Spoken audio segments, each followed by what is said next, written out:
Hi, it's September 26th. Today I was able to breathe a big sigh of relief. Um, had the news on and heard that the Senate pulled the repeal and replace plan. Like I said, I had a big sigh of relief. Back when I had my first surgery in March, I was in the hospital for a few days, and when I came home, they gave us, my surgery was March 31st. And I was in the hospital for a few days in April. And when I came home, they gave us some prescriptions. So I had Terry, I told him, go fill and pick up these prescriptions for me. And when he came back home, he said, the pharmacy is saying that our insurance has expired.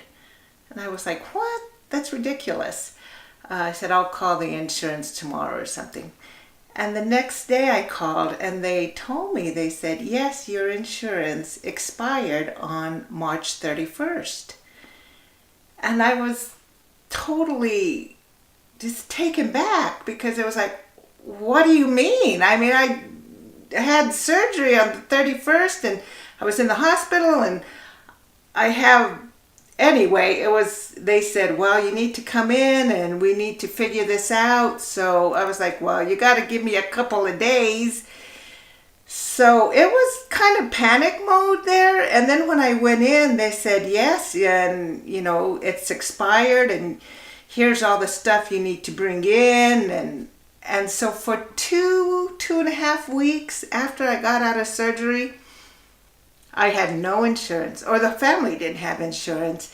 And I was gathering information, gathering paperwork, and just really stressing about it.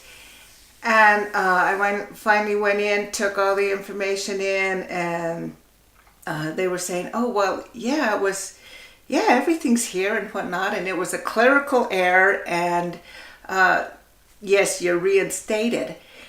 And I said, what? Are you telling me I do have insurance and it's going back and I'm going to be covered? And they said, yes. And I totally broke down right there in front of the lady.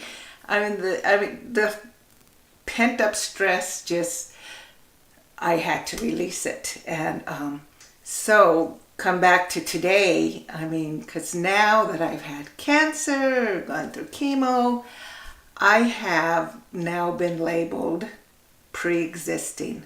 So this whole time that the Senate was trying to repeal and replace, it was worrisome because, yes, like somebody said, you can go into a Maserati dealership and have access to purchasing that car, but doesn't mean you can.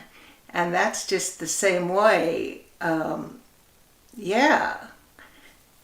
I'd have access to insurance, but because of pre-existing, doesn't mean I'd be able to afford it. So, big sigh of relief today, and peace.